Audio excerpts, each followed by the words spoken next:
네, 여러분 반갑습니다. 과학선생님이에요. 우리 드디어 1단원을 마치고 드디어 다른 새로운 단원, 2단원으로 들어왔습니다. 축하드려요. 축하할 일인가? 여튼 새로운 단원을 이렇게 새로운 마음가짐으로 시작하기 위해서 우리 모두 62페이지를 펴주세요. 시원하게 번지 점프를 하는 사람이 있는 그림이 있어요. 그쵸? 자, 여기 보면 한 친구가 글을 이렇게 남겨주었습니다. 선생님이 잠깐 시간을 줄 테니까 이 글을 한번 읽어볼까요?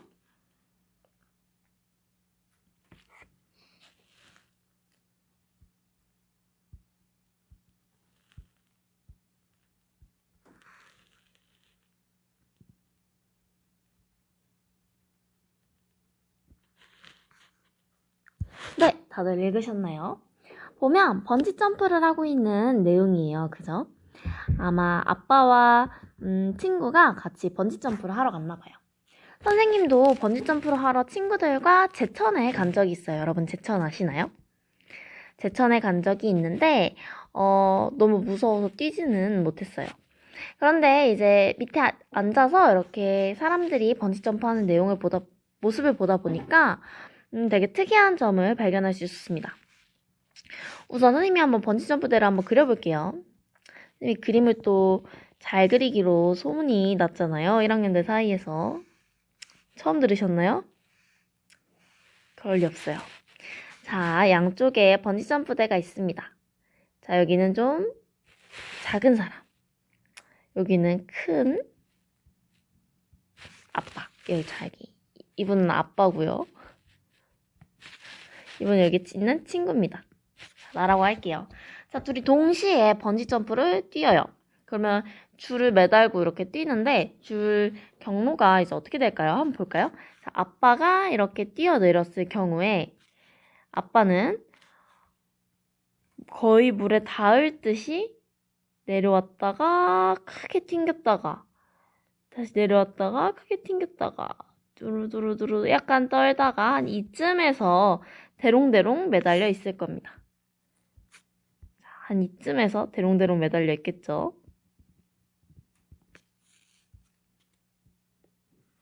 이렇게 매달려 있게 될 거예요. 자, 그러면 이 작은 친구는 어떨까요? 한번 볼까요? 친구는 수면까지 가지 못하고 중간쯤에서 요만큼씩 하다가 이쯤에서 멈췄어요. 그래서 이쯤에서 대롱대롱 매달려 있게 되는 겁니다. 슉. 자, 거꾸로 하고 한 발 쪽에 이렇게. 자, 이렇게 아빠와 나 서로 번지 점프를 했을 때 차이가 났죠. 아빠는 거의 수면에 닿을 뻔했어요. 자, 그럼 여기 밑에서 묻고 있네요. 나는 물에 닿지 않았는데 아빠는 왜 물에 닿았던 걸까? 아빠는 물에 살짝 빠졌다가 다시 위로 튀어 올랐대요. 나는 근데 수면 근처에도 가까이 가지 못하고 중간에서 대롱대롱대롱 매달려 있기만 했을 뿐이에요. 왜 이런 차이가 있을까요? 자, 여기 우리 아래에서 우리 내 생각을 한번 글로 써서 말해봅시다. 자, 여기 보면 힌트가 나와 있죠? 우리가 초등학교 때 이미 배웠던 내용이에요. 자, 용수철을 생각하면 될 것 같아요. 그리고 무거운 물체를 또 힌트라고 말해주고 있네요. 용수철에서 무거운 물체를 매달수록 많이 늘어난대요. 자, 그럼 여기 여러분들은 쓸 수 있겠죠? 자, 내가 생각하기에 나는 물에 닿지 않았는데 아빠가 물에 닿은 이유는 번지점프 줄은 뭐뭐뭐뭐 해서이다. 이 가운데 들어갈 말은 뭐 여러분들이 생각해서 자유롭게 써주세요. 비슷하게. 여튼 번지점프 줄은 이라고 시작하는 말을 하나 써주고요. 뭐 어떻게 하면 뭐뭐 할 때 하면 뭐 더 늘어나기 때문이다. 이런 식으로 많이 쓰지 않을까요? 그런 식으로 많이 쓰지 않을까요? 네, 여러분들 과제입니다. 자, 여기 이 부분 내 생각을 써주세요. 여긴 정답이 없어요. 이거는 정답 아니에요. 정답 없고 그냥 내 생각이에요. 자유롭게 쓰면 됩니다. 네, 여러분들이 아마 어떤 내용을 썼을지 사실 선생님은 약간 예상이 갈 것 같아요. 자, 아빠와 나로 이렇게 예시를 들었으니까, 둘이 가장 크게 차이가 나는 점은 우선 덩치, 그리고 몸무게.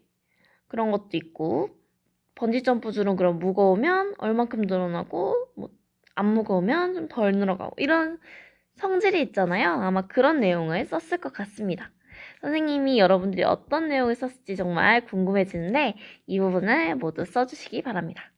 자, 그러면 우리가 이거를 과학 시간에서 좀 과학적으로 똑똑하게 설명할 수 있는 완벽하게 배웠다 하려면 여기 이 내용들을 배우면 될 것 같아요.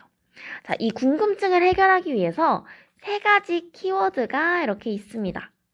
우선 첫 번째로 지구가 가벼운 사람을 당기는 힘의 크기와 무거운 사람을 당기는 힘의 크기를 비교한다 라는 내용을 우선 첫 번째로 배울 건가 봐요. 그래요. 두 번째로 번지점프줄에 대해서 배우나 봐요. 늘어났다 줄어들었다 하는 고무줄 같은 이 번지점프줄에 대해서 배우고, 세 번째로 이 가벼운 사람과 무거운 사람이 뛰어내렸을 때 아까 아빠는 여기까지 늘어났는데 나는 여기까지밖에 늘어나지 않았죠? 이 늘어나는 길이를 비교하면서 뭔가 새로운 무언가를 배우나 봐요. 자, 이렇게 여기 있는 단원들을 배우고 나면 3가지 열쇠를 풀 수 있겠죠. 마치 우리가 방탈출해서 힌트를 얻는 것처럼 3가지 힌트를 얻으면 우리는 이 문제를 완벽하게 교과서 마지막에서 해결할 수 있을 겁니다. 자, 그러면 우리 첫 번째 힘의 표현에 대해서 한번 배우러 가보겠습니다. 시작할까요? 네, 다음 페이지로 넘겨주세요. 모두 64페이지를 펴주세요. 자, 64페이지에서 이 64페이지에서 위에 있는 그림을 한번 유의해서 한번 봐볼까요? 자, 두 상황에서 사용한 이 힘이라는 단어는 같은 뜻일까? 라고 묻고 있어요. 자, 가방 드는 게 힘들어. 가방 드는 게 너무 힘들어. 그리고 나 공부하는 게 너무 힘들어. 아니면 아침에 일어나는 게 너무 힘들어. 과학 수업 듣는 게 너무 힘들어. 이런 식으로 힘들다고 말할 수 있겠죠. 이때 힘과 이 가방 드는 게 힘들어. 책상 청소할 때 책상을 미는데 책상이 너무 무거운 거야. 그래서 책상 미는 게 힘들어. 라고 할 때 이 힘이 서로 같은 뜻일까요? 분명 똑같은 말을 쓰고 있는데 이 힘과 이 힘은 서로 다르다는 게 느껴지지 않나요?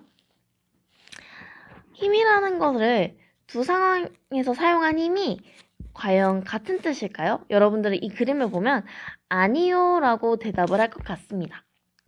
네, 맞아요. 똑같은 힘이라는 단어라도 사용하는 상황에 따라서 다르게 뜻을 정의할 수 있습니다. 네, 여러분이 그림에서 보는 것과 같이 이 힘이라는 단어는 일상생활에서 매우 다양한 뜻으로 사용되고 있습니다. 따라서 여기 국립국어원에서 표준국어대사전에서 말하는 이 사전에서의 힘은 여러 가지로 이렇게 정의를 하고 있어요. 자, 그럼 우리 첫 번째로 여학생이 공부하느라 힘들어 라고 했을 때 이 힘은 1번부터 6번까지의 정의 중 몇 번째 정의인지 한번 읽어볼까요? 네, 여러분들은 2번에서 말하는 힘이라는 걸 알 수 있을 겁니다. 공부하느라 힘들어. 공부하려고 하는데 뭔가 어렵고 내 능력이나 역량이 조금 부족한 것 같아서 힘이 든다 할 때, 이 힘이 부족하다 할 때 이 힘의 2번의 정의를 사용하고 있는 걸 알 수 있습니다. 자, 그러면 다음으로 가방 드는 게 힘들어는 몇 번의 뜻일까요?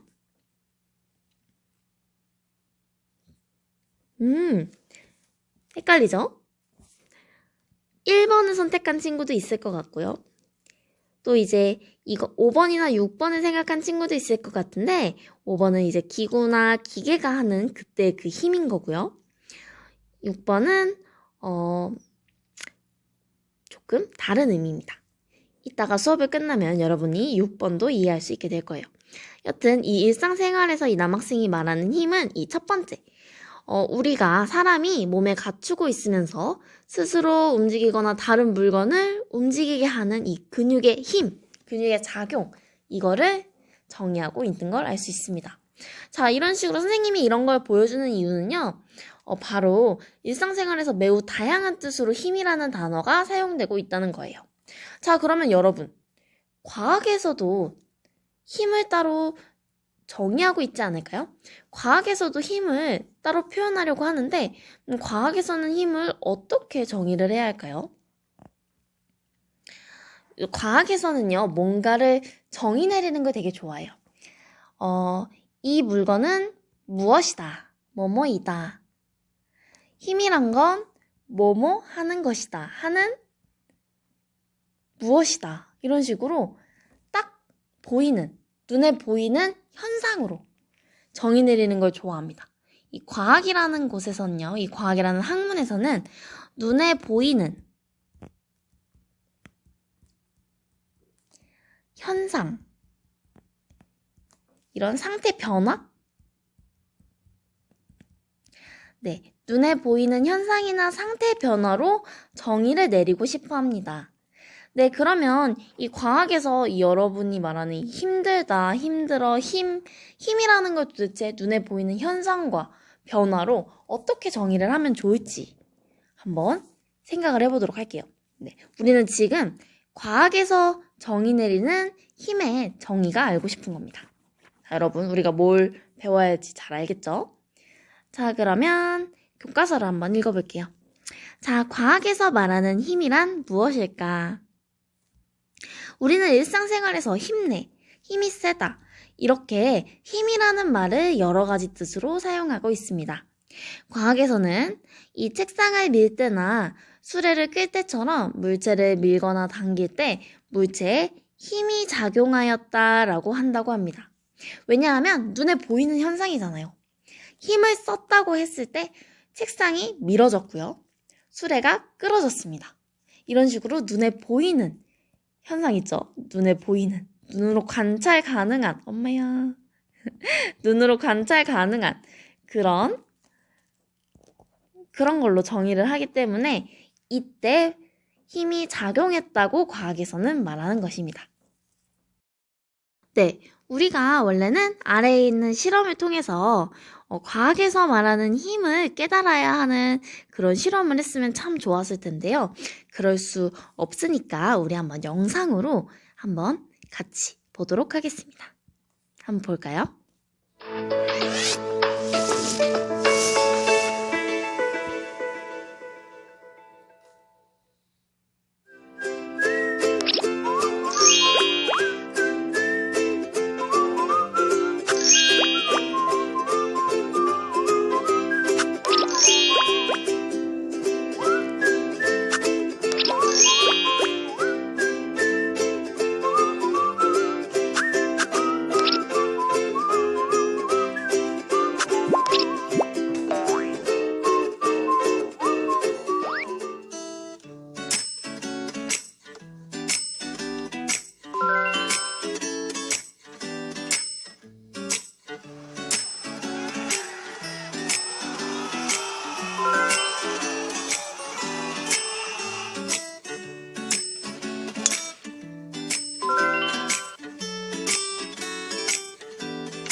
네, 여러분 잘 보셨나요? 자, 과학에서는 뭔가를 힘이란 걸 줬을 때 어떻게 변하게 되는가, 뭔가를 변해야 힘이라고 정의를 하나 봐요. 그래서 그러면 과학에서는 힘을 줬을 때 무엇이 변하는가에 중점을 둬서 정의를 하는데, 우선 공에다가 힘을 주면 뭐가 변하죠? 공의 방향이 변하죠.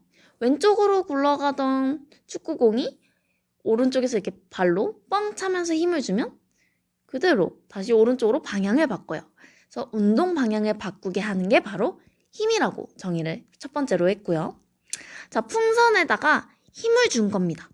그러니까 풍선에 무엇이 바뀌었죠? 네, 모양이 바뀌었어요. 그래서 모양을 변하게 하는 것도 힘이다 라고 해서 두 번째로 이렇게 정의를 내렸습니다. 자, 그리고 천천히 굴러가던 공이 있습니다. 천천히 굴러가고 있었어요. 그런데 여기다가 골프채로 갔다가 뻥 하고 차버린 거예요. 그러면 천천히 굴러가던 공이 갑자기 퉁 하고 빠르게 튀어나가겠죠? 자, 무엇이 변했나요? 공의 빠르기가 변했습니다. 자, 이걸로 세 번째를 정의를 해볼게요. 네, 그러면 여러분, 자, 65페이지 오른쪽 페이지에 있는 글을 한번 읽어보도록 합시다. 자, 고무공을 누르면 모양이 변하고, 자, 모양이 변했죠? 모양이 변하고, 굴러오는 공을 밀었더니 공의 모양이 변할 뿐만 아니라 운동 방향과 빠르기도 변했답니다. 자, 이처럼 물체에 힘을 가하면, 아이고, 글씨가 너무 붓네요. 물체에 힘을 가하면 물체의 모양, 그리고 운동 방향, 빠르기가 변한다. 모양 첫 번째, 운동 방향 두 번째, 빠르기 세 번째 해서 물체에 힘을 가하면 이렇게 변하니까 따라서 힘은 이렇게 정의 내릴 수 있겠습니다. 힘은 물체의 모양, 운동 방향, 빠르기를 변하게 하는 원인이다 라고 할 수 있겠네요. 자, 여러분들은 모두 교과서에 이 부분에 밑줄을 딱 쳐주시면 될 것 같습니다. 가장 중요한 부분, 힘의 정의죠.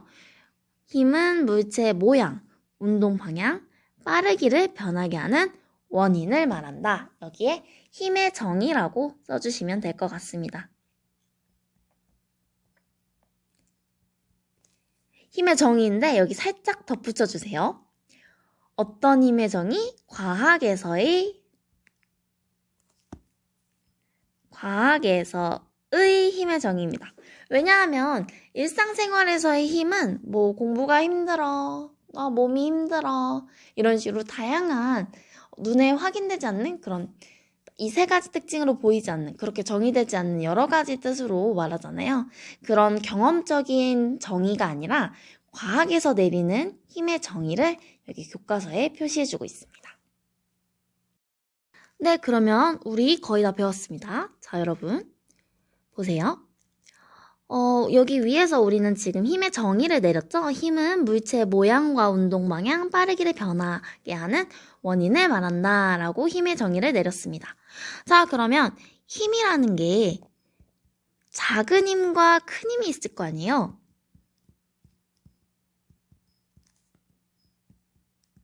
그러면 이 둘의 차이는 뭐라고 할 수 있을까요? 자, 힘이 크다면 이 큰 힘인 경우 자, 아래에 써있네요. 힘이 클수록 물체의 모양, 운동 방향, 그리고 빠르기의 변화가 큰 겁니다. 작은 힘은 큰 힘보다 작으니까, 그죠? 큰 힘보다 작으니까 물체의 풍선이 찌그러지는 정도라던가 이만큼 찌그러지던 게 작은 힘을 할 때는 좀 덜 찌그러진다거나 네, 아니면 운동 방향이 완전히 막 바뀌는 것보다 그냥 살살살살 이런 식으로 바뀐다던가 아니면 빠르기가 이 정도 속도로 가고 있던 공을 큰 힘으로 쳤을 때는 이렇게 한순간에 나갔는데 작은 힘으로 치니까 좀 덜 나갔다거나 좀 덜 나가면서 뿅뿅뿅뿅 느리게 갔다거나 이런 식으로 변화하는 폭이 다르다고 할 수 있겠네요. 여러분들 이해가 되시나요? 자, 그러면 이 힘의 크기를 나타내는 단위도 필요하겠죠? 이 힘의 크기를 나타내는 단위는 N자를 써서 뉴턴이라고 있습니다. 뭔가 이 이름 낯이 익을지도 모르겠어요. 선생님이 저번에 그 모우면이나 구텐베르크 이런 사람들 있죠, 레만. 그런 사람들이 하는 게 되게 부럽다 했잖아요. 뭔가 발견을 하거나 과학자로서 위대한 업적을 쌓았을 때는 항상 자기 이름을 붙일 수 있는 영광이 돌아옵니다. 만약 선생님이 뭔가 위대한 발견을 했다면 힘의 크기를 나타내는 단위가 뉴턴이 아니라 아마도 이렇게 G를 써서 가은이라고 했을 겁니다. 그래서 원래는 힘의 크기를 1뉴턴, 2뉴턴, 3뉴턴 이런 식으로 표현하는데 선생님이었다면 만약 선생님이 뉴턴이 아니라 선생님이 이런 거를 막 했다면 1가은, 2가은, 3가은 단위 이런 식으로 했을지도 모르겠어요. 네. 과학자의 좋은 점은 이런 것 같습니다. 역사에 이름을 남길 수 있는 그런 거. 네, 이런 식으로 해서 네, 힘의 크기를 나타내는 단위로 뭘 사용한다고요? 뉴턴을 사용한다고요. 그리고 힘을 표시할 때는 이런 식으로 축구공을 발로 차고 있죠? 자, 여기서부터 찼습니다. 그리고 어느 방향으로 찼나요? 이쪽 방향으로 찼어요. 이쪽 방향으로 세게 찼을 때는 화살표를 좀 더 길게 해서 엄청 강한 힘으로 찼다. 이걸 나타내 주고요. 좀 약하게 찼을 때는 이 정도 이렇게 해서 좀 살살 찼다. 이렇게 할 수 있겠네요. 자, 여러분이 보기에도 크기가 차이가 달라 보이죠? 이게 좀 세게 찬 거. 세게 찬 거, 얘는 좀 약하게 찬 거. 이런 느낌이 나잖아요. 이런 식으로 우리는 힘의 크기와 방향을 나타낼 수 있는 편리한 방법으로 화살표를 사용하는 방법을 지금 배웠습니다. 자, 여러분. 여기 첫 번째, 우리 화살표를 쓸 때는 우선 첫 번째로 여기 옆에 써주세요. 작용점. 힘이 작용하는 부분은 어디인가? 발로 공을 찼으니까 발과 공이 만나는 이 접점이 작용하는 점이겠죠? 따라서 이 부분을 딱 찍고요. 방향을 표시해 준 다음에 방향 그리고 크기를 길이로 나타내는 겁니다. 화살표의 길이로. 약하게 찼을 땐 이 정도, 세게 찼을 땐 이 정도. 이런 식으로 길이로 나타내는 겁니다. 자, 그러면 옆에 세 가지를 써주세요. 여기 1, 2, 3번 선생님이 쓰라고 했습니다. 화살표를 나타내는 방법. 힘의 크기와 방향을 나타낼 수 있는 방법을 여기 써줬습니다. 네, 다들 잘 알았죠? 자, 그러면 우리 밑에 있는 문제를 한번 풀어보도록 하겠습니다. 자, 첫 번째 문제 우리 수업 들었으니까 되게 쉽죠? 자, 물체는 무엇을 받으면 모양도 변하고요. 운동 방향과 빠르기가 변한다. 뭔가요? 여태까지 배웠던 힘이겠죠? 다음 두 번째 문제를 보겠습니다. 달리던 자동차를 멈추게 하려면 무엇이 작용해야 한다? 뭐가 작용해야 할까요?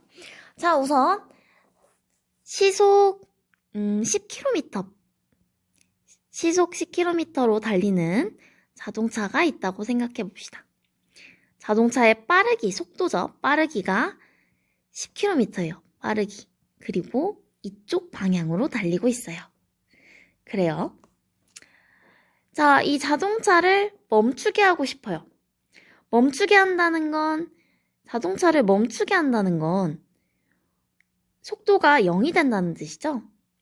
속도가 0km/h 이렇게 해서 속도를 0으로 만든다는 뜻이에요. 즉, 빠르기를 10에서 0으로 바꾼다는 뜻이겠죠.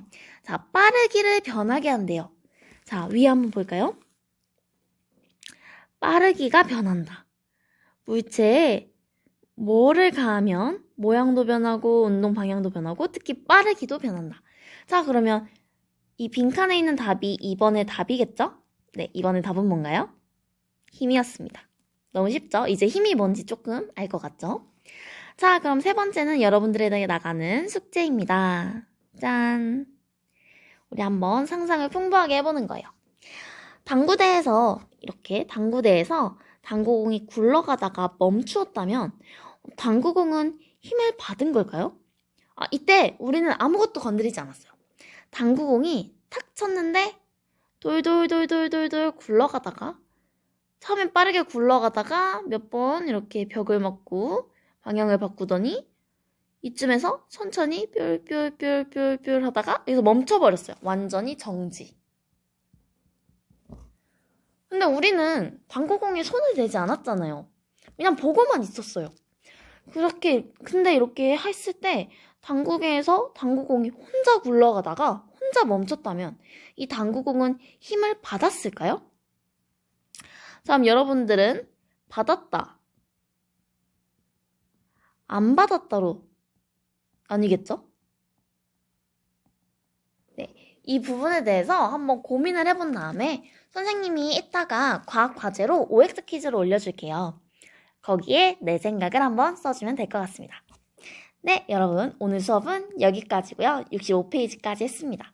자, 우리 과제로는 여기 3번 생각하는 거, 그리고 아까 여기 필기했었던 부분, 네, 그런 부분이 있었죠.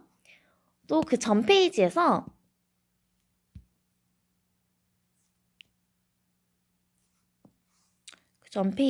했었던 여기 내 생각 말하기 부분 있죠? 번지점프 줄은 왜 아빠는 닿았는데 난 안 닿았을까? 여기 있는 이 생각 말하기, 이 부분을 교과서에 써주세요. 그리고 이 부분은 선생님이 설문조사로 해서 두 번째 과제로 낼 거니까요. 인증샷은 오늘은 보내지 않아도 될 것 같습니다. 인증샷 없음. 선생님이 카톡 과제 확인하기 힘들어서 그러는 게 아닙니다. 이게 좀 더 효율적일 것 같았어요. 설문조사로 과제 2. 아래에 있는 설문조사로 가서 아까 말했던 3가지를 대답하면 될 것 같습니다.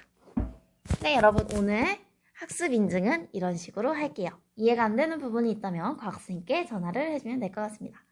네, 여러분 모두 수고하셨습니다. 안녕.